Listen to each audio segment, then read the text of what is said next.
जय यीशु, जय मसीह की। मैं आपका भाई लिबनुस लकड़ा प्रभु यीशु मसीह के नाम में स्वागत करता हूँ, वेलकम करता हूँ। दोस्तों, मैं विश्वास करता हूँ, आशा करता हूँ कि आप प्रभु के ज्ञान में, प्रभु में और विश्वास में बढ़ रहे हैं, प्रभु के पहचान में बढ़ रहे हैं और इस ये जीवन जो आत्मिक युद्ध है, एक संघर्ष है, परीक्षा है, इम्तिहान में है, इस युद्ध में आप जयवंत हो रहे हैं, मसीह के विश्वास में बढ़ रहे हैं, मसीह के ज्ञान में बढ़ रहे हैं। दोस्तों, एक नया वीडियो लेकर आया हूं और मैं विश्वास करता हूं कि ये वीडियो आप देखेंगे और प्रभु के पहचान में बढ़ेंगे, प्रभु के वचन को समझ सकेंगे और जीवन पाएंगे और बहुतायत का जीवन पाएंगे। दोस्तों, मेरा आज का टॉपिक है उद्धार क्या है और उद्धार का अर्थ क्या है, मानव जाति को उद्धार पाने की आवश्यकता क्यों है। तो मनुष्य की सबसे बड़ी आवश्यकता है दोस्तों उद्धार पाना। प्रभु यीशु मसीह स्वर्ग छोड़कर जगत में इसीलिए आया कि हम उसके द्वारा उद्धार पा सकें। बहुत से लोगों को ये भी पता नहीं कि उद्धार क्या है, उद्धार का अर्थ क्या है। दोस्तों, आज मैं आप लोगों को यही सिखाने वाला हूँ और आप लोग सीखेंगे, सुनेंगे, समझेंगे और अपने मसीह जीवन में आगे बढ़ेंगे।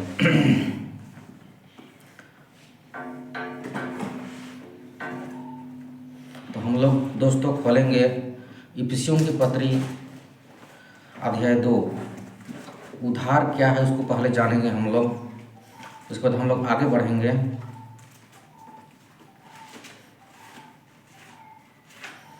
इफिसियों 2 का 4 वचन से हम लोग देखेंगे।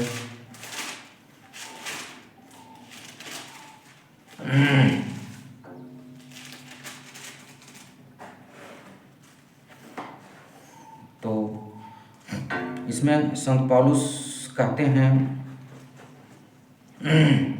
परंतु परमेश्वर ने जो दया का धनी है, अपने उस बड़े प्रेम के कारण जिससे उसने हमसे प्रेम किया, जब हम अपराधों के कारण मरे हुए थे तो हमें मसीह के साथ जिलाया। अनुग्रह ही से तुम्हारा उद्धार हुआ है और मसीह यीशु में उसके साथ उठाया और स्वर्गीय स्थानों में उसके साथ बैठाया, कि वह अपनी उस कृपा से जो मसीह यीशु में हम पर है, आने वाले समयों में अपने अनुग्रह का असीम धन दिखाए। क्योंकि विश्वास के द्वारा अनुग्रह से ही तुम्हारा उद्धार हुआ है और यह तुम्हारी ओर से नहीं वरन परमेश्वर का दान है, और न कर्मों के कारण, ऐसा ना हो कि कोई घमंड करे। तो संत पौलुस बताते हैं दोस्तों कि अनुग्रह एक दान है। जब हम प्रभु यीशु मसीह के वचन को मानते हैं, वचन को स्वीकार करते हैं, वचन पर विश्वास करते हैं, तो प्रभु यीशु मसीह हम पर अनुग्रह करता है, हम पर दया करता है और उस परमेश्वर का दान जो हर एक मानव जाति के लिए दिया गया है, हमारे पृथ्वी पर हर एक मनुष्य जाति को दिया गया है, इशू कर दिया गया है, उस दान को, उस उद्धार को प्राप्त कर सकें। तो उद्धार एक दान है जिसे परमेश्वर ने बिना मांगे हम लोगों को दिया है, हर एक मानव जाति को दिया है, क्योंकि वे हम सब उसके स्वरूप में बनाए गए हैं, उसके रूप में बनाए गए हैं, ताकि हम उसके संतान हैं, उसके पुत्र पुत्री हैं। इसलिए हम लोग को, हर एक मानव जाति को प्रभु यीशु मसीह के द्वारा परमेश्वर अपने उस दान को हर एक मनुष्य को देता है, हर एक मसीह को देता है, हर एक मानव जाति को देता है। क्योंकि उद्धार का जो दान है, ये ना कोई कर्म से हमको मिल सकता है, ना कोई धार्मिक कामों से, ना कोई परिश्रम से, परंतु उसके अनुग्रह से जो परमेश्वर ने अपने पुत्र के द्वारा हम पर अनुग्रह किया, अपने असीम प्रेम को हमको दिया, और हम पुत्र के द्वारा, उस पर विश्वास के द्वारा ये दान को पाते हैं। संत पौलुस कहते हैं कि जो परमेश्वर का जो प्रेम है, दया है, उस दया के कारण ये जो उद्धार का दान हमको मिला है।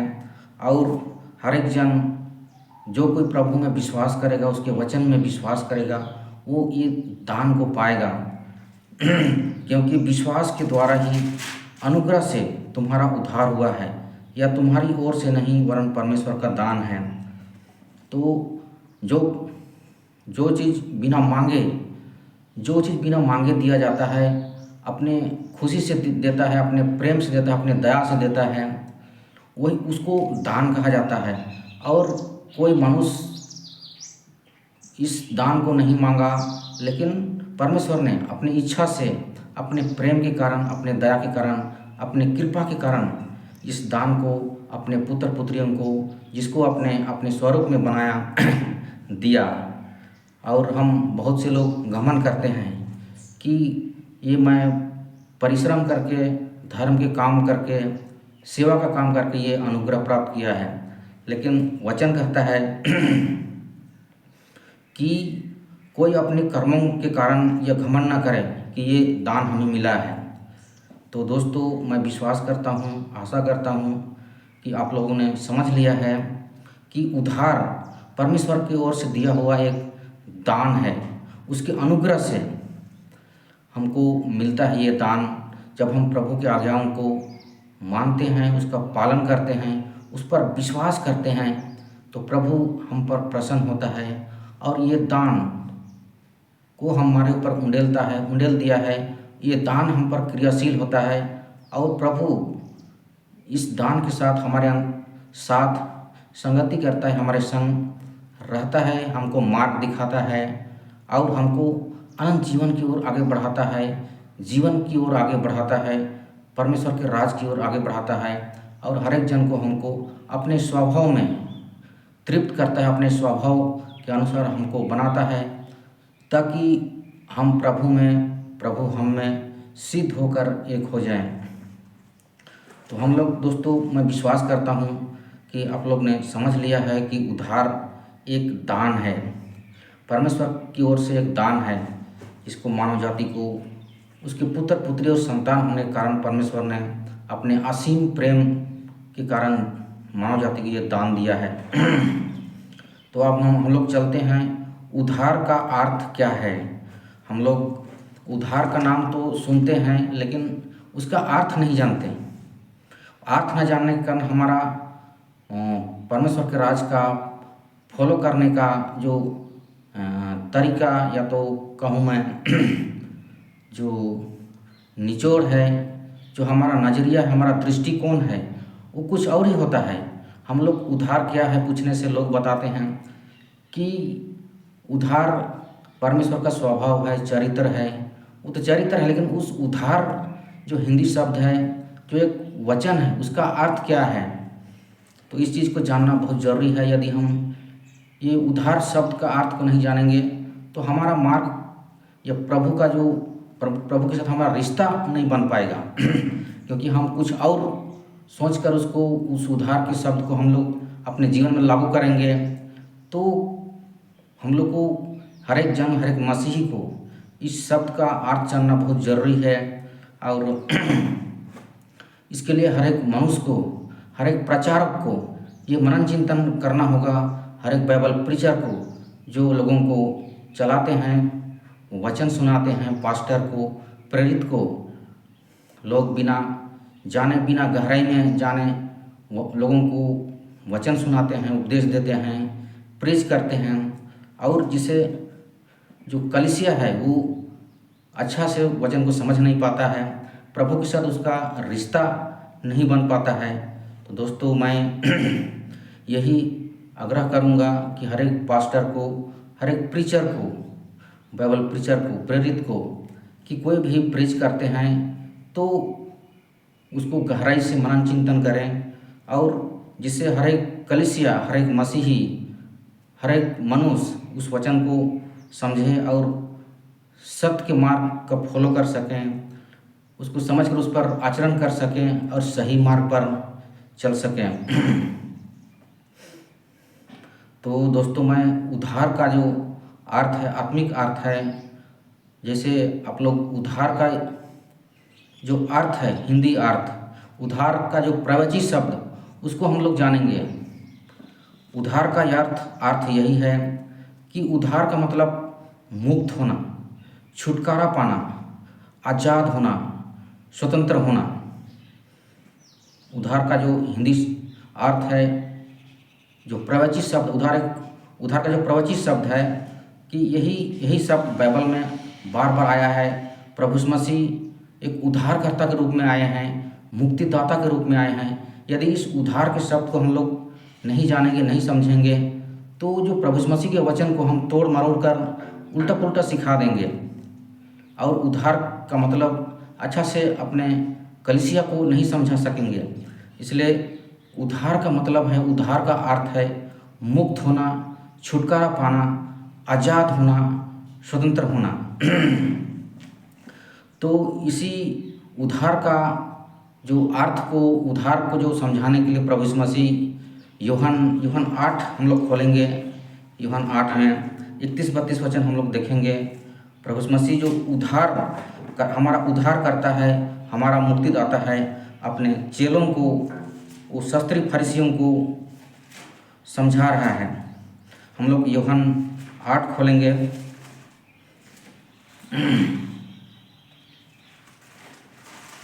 यूहन्ना 8 का 31, 32, 33 वचन हम लोग पढ़ेंगे और समझेंगे। इस उद्धार जो उद्धार करता हमारा प्रभु यीशु मसीह, जो स्वर्ग से उतरकर हमको उद्धार करने के लिए आया है, मुक्त करने के लिए आया है, आज़ाद करने के लिए आया है, स्वतंत्र करने के लिए आया है, छुटकारा देने के लिए आया है। तो हम लोग यूहन्ना 8 का 31-32 वचन पढ़ते हैं।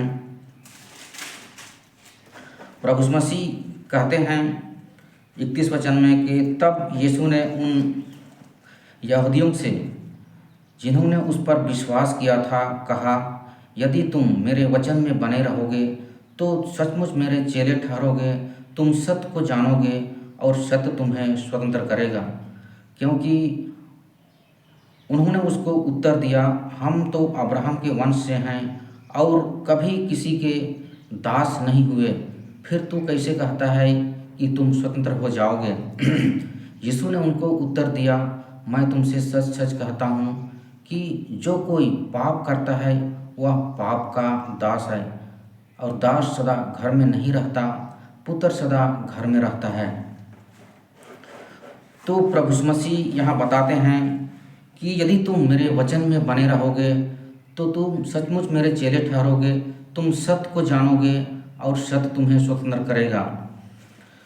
तो शास्त्री फरीसी कहते हैं कि हम तो अब्राहम के वंश हैं और किसी के गुलाम नहीं हुए, किसी के दास नहीं हुए, तो तू कैसे कहता है कि तुम स्वतंत्र हो जाओगे, आज़ाद हो जाओगे? तो दोस्तों, उनकी आंखें बंद होने के कारण वो शारीरिक गुलामी की बातें कर रहे थे और वचन को नहीं समझ रहे थे। लेकिन प्रभु यीशु मसीह हमें कहना चाहता है कि जो पाप करता है वो पाप का दास है। तो पूरे मानव जाति जो पाप की गुलामी में है, पाप की अधीनता में है, पाप के वश में है, प्रभु यीशु मसीह उस गुलामी से छुटकारा देना चाहता है। उस पाप के जो दासत्व से हमको छुटकारा देना चाहता है, आज़ाद करना चाहता है, स्वतंत्र करना चाहता है। तो यदि हम लोग उद्धार का मतलब नहीं जानेंगे, उद्धार का अर्थ नहीं जानेंगे, उद्धार का मीनिंग नहीं जानेंगे, तो आप लोग का जो प्रचार करने का जो दृष्टिकोण है वो कुछ अलग और चला जाएगा।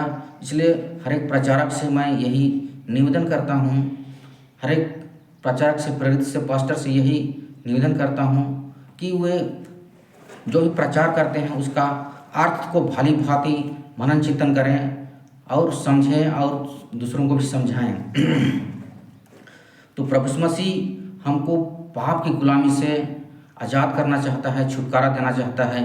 प्रभु यीशु मसीह कहते हैं कि मैं खोए हुओं को ढूंढने और उनका उद्धार करने आया हूँ।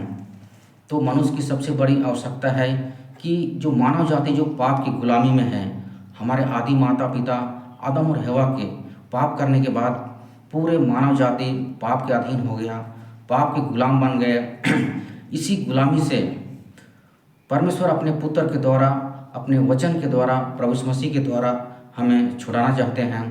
और उन्होंने जगत से ऐसा प्रेम किया कि उसने अपने इकलौते पुत्र को दे दिया, ताकि जो कोई इस पर विश्वास करे वो नाश ना हो परंतु अनंत जीवन पाए। परमेश्वर ने जगत में अपने पुत्र को इसलिए नहीं भेजा कि जगत पर दंड किया गया दे, परंतु इसलिए भेजा कि जगत उसके द्वारा उद्धार पाए, मुक्ति पाए, आज़ाद हो, पाप की गुलामी से मुक्त हो जाएं, शरीर की गुलामी से मुक्त हो जाएं, शैतान की गुलामी से मुक्त हो जाएं, शरीर की बुरी अभिलाषाओं की गुलामी से मुक्त हो जाएं। इसलिए एक निचोड़ कहता है, जो पाप का गुलामी, पाप का जो स्वभाव हमारे शरीर के अंदर निवास करता है, हमारे शरीर के अंदर क्रियाशील है, काम करता है, तो शरीर पर जयवंत पाना ही उद्धार है। उद्धार का मतलब आप लोगों ने समझ लिया होगा कि उद्धार का मतलब मुक्त होना, आज़ाद होना, छुटकारा पाना, मुक्ति होना, स्वतंत्र होना। तो दोस्तों, जो मानव जाति पाप के अधीन में हो गया है, पाप के वश में हो गया है, उस पाप के गुलामी से, दासत्व से हमको प्रभु यीशु मसीह के द्वारा परमेश्वर आज़ाद करना चाहता है, स्वतंत्र करना चाहता है, मुक्त करना चाहता है। इसलिए हम प्रभु यीशु मसीह को कई बार सुनते हैं कि वो हमारा मुक्तिदाता है, हमारा उद्धार करता है। तो दोस्तों, मैं विश्वास करता हूँ कि आप लोग बिल्कुल समझ रहे हैं, आपको ये वचन समझ में आ रहा है, और मैं आशा करता हूँ कि आप लोग ये वीडियो देखेंगे। और इस प्रकार मैं एक नया वीडियो लाऊंगा। मैं अभी यूट्यूब में आया हूँ और अभी मैं चैनल बनाया हूँ, तो आप लोग लाइक करें, सब्सक्राइब करें, जिससे मेरा जो चैनल वायरल हो और लोगों को एक खरी शिक्षा मिले, जिससे लोगों की आंखें खुले, आत्मिक आंखें खुले और जीवन की ओर बढ़ें, स्वर्गराज की ओर बढ़ें, अपने आप को पहचानें, प्रभु को पहचानें, प्रभु के ज्ञान में बढ़ें, परमेश्वर को जानें, परमेश्वर का ज्ञान में बढ़ें। क्योंकि होशे नबी की पुस्तक में परमेश्वर कहते हैं कि मेरे ज्ञान के न होने से मेरी प्रजा नाश हो रही है।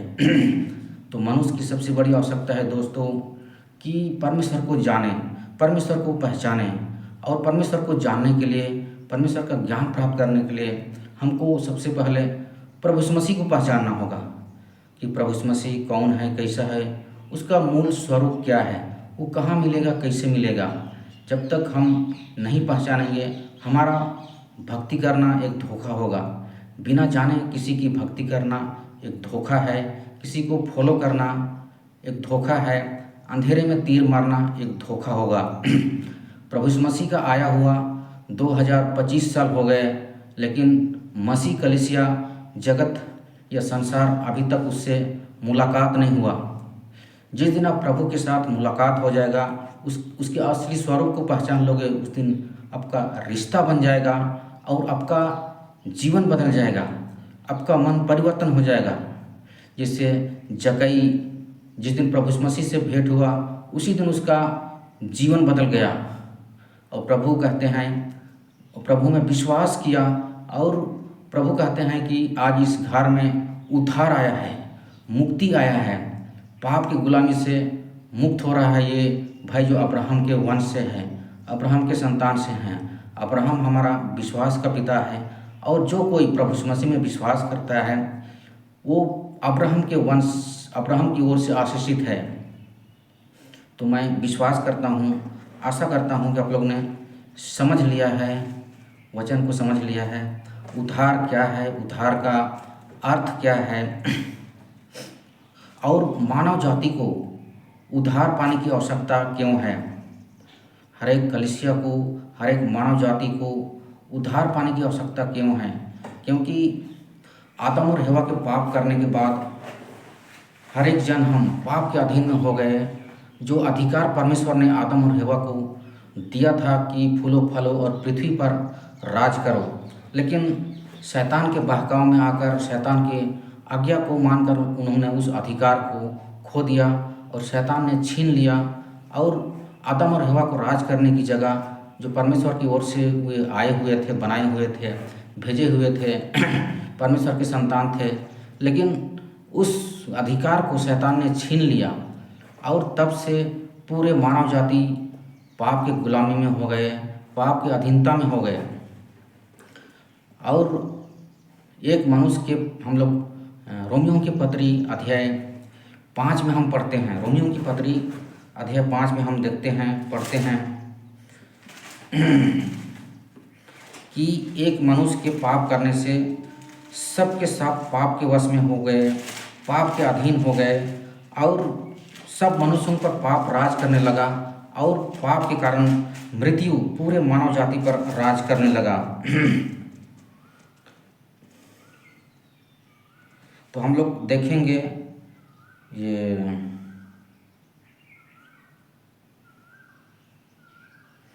16 वचन से, रोमियो की पत्री 5 का 16 वचन से हम देखेंगे, जैसा एक मनुष्य के पाप करने का फल हुआ वैसा ही दान की दशा नहीं, क्योंकि एक ही के कारण दंड की आज्ञा का फैसला हुआ, परंतु बहुत से अपराधों के कारण ऐसा वरदान उत्पन्न हुआ कि लोग धर्मी ठहरे। क्योंकि जब एक मनुष्य के अपराध के कारण मृत्यु ने उस एक ही के द्वारा राज किया, जो लोग अनुग्रह और धर्म रूपी वरदान बहुतायत से पाते हैं वे एक मनुष्य के अर्थात यीशु मसीह के द्वारा अवश्य ही अनंत जीवन में राज करेंगे। तो दोस्तों, एक मनुष्य के पाप करने से जो पाप है पूरे मानव जाति में फैल गया। एक मनुष्य के जो फल खाने से, जिस फल को परमेश्वर ने मना किया था उसी फल को खाने से उसके शरीर में उस शैतान का स्वभाव, उसके खून में उस शैतान का स्वभाव आ गया, बस गया। इस प्रकार उसका शरीर में अधिकार हो गया और वही पाप का स्वभाव अभी तक हमारे नई वजह के संतान में भी काम कर रहा है। सबको गुलाम बनाया हुआ है, सबको दास बनाया हुआ है। इसलिए हम जो करना नहीं चाहते वो भी कर बैठते हैं। जैसे गलतियों 5 में हम पढ़ते हैं 5 का 16 में कि आत्मा शरीर के विरुद्ध में इच्छा करती है और शरीर आत्मा के विरुद्ध में इच्छा करती है, दोनों एक दूसरे के विरोधी हैं। हमारा जो असली युद्ध है शरीर और आत्मा के बीच हमारे अंदर का युद्ध है। जो शरीर आपके अंदर 2 जीवन है, 2 शरीर है, 2 व्यवस्था है, 2 राज है, 2 संसार है। उन दोनों में से आप जिसको अधिक भोजन खिलाएंगे, जिसको अधिक खुराक देंगे, जिस पर ज़्यादा मन लगाएंगे उसी का राज, उसी का शासन आपके अंदर चलेगा। तो मैं विश्वास करता हूँ, आशा करता हूँ जो ये संसार, ये जीवन एक युद्ध है, लड़ाई है, वो युद्ध हमारे अंदर का युद्ध है शरीर और आत्मा के बीच। तो मैं आशा करता हूँ, विश्वास करता हूँ कि हम पाप के गुलाम में कैसे हो गए। हम लोगों ने समझ लिया है कि एक मनुष्य के पाप करने से सब पापी ठहरे और पाप के आने से मृत्यु सारे संसार पर, सारे मानव जाति पर राज करने लगा और हमारा सबसे बड़ा और अंतिम शत्रु मृत्यु है। तो हमको मरने से पहले पहले मृत्यु पर जयवंत होना होगा, मृत्यु को जीतना होगा, मृत्यु का नाश करना होगा। और इसके लिए हमको मृत्यु पर जयवंत होने के लिए, पाप पर जयवंत होने के लिए हमको प्रभु यीशु मसीह के पास आना होगा, उसके वचन पर विश्वास करना होगा, क्योंकि वही हमारा जीवन है, वही हमारा मुक्तिदाता है, वही हमारा उद्धार करता है। जो हम पढ़ते हैं 1 कुरिन्थियों अध्याय 15 का 45 वचन में हम पढ़ते हैं कि पहला आदम जो जीवित प्राणी था और अंतिम आदम जीवनदायक आत्मा था। तो हमारे अंदर जो जीवनदायक आत्मा है वो प्रभु यीशु मसीह है और सभी आत्माओं को उसके वचन के द्वारा हमें जीवन मिलता है। जब तक हमारे अंदर जीवन नहीं आएगा, हम बलवंत नहीं होंगे, आत्मिक भोजन नहीं करेंगे तो हमारे अंदर जीवन नहीं आएगा, हमारे अंदर बल नहीं आएगा, हमारे अंदर ज्ञान नहीं आएगा और हम उस पाप की गुलामी से, दासत्व से हम आज़ाद नहीं हो सकते, स्वतंत्र नहीं हो सकते। इसलिए दूसरा आदम जो सब आत्माओं का जीवनदायक आत्मा है, जीवन का स्रोत है, हमको उस पर विश्वास करना होगा और उसके वचन पर चलना होगा, उसके वचन के अनुसार उसकी संगति में हमको बने रहना होगा। तो हर एक जन को हमको प्रभु यीशु मसीह के पास आना है, उससे जुड़े रहना है। प्रभु हमारे साथ रिश्ता होना चाहता है, और एक जब प्रभु यीशु मसीह में हम एक हो जाएंगे, प्रभु यीशु मसीह को आप अपने अंदर बसा लेंगे, तो हम दोनों मिलकर, अभी प्रभु यीशु मसीह पवित्र आत्मा के रूप में हमारे अंदर रहता है, और वो संत पौलुस कहते हैं पवित्र आत्मा को शोकित मत करो। जब हम पाप करते हैं, गलत काम करते हैं, वचन के विरुद्ध आचरण करते हैं, तो पवित्र आत्मा दब जाता है, गुलाम बन जाता है, शोकित होता है, दुखी होता है, लेकिन हमको निरुत्तर करते रहते हैं अंदर से कि गलत है, पाप है, मन फिराओ, मन फिराओ, मन फिराओ। तो जब तक हमारा जो उद्धार करता है, हमारा जो मुक्तिदाता है, हमारा जो जीवनदायक आत्मा है, जो अंतिम आदम है, जब तक हम उसके पास नहीं आते, उससे एक नहीं हो जाते, तब तक हमारे अंदर जीवन नहीं आएगा।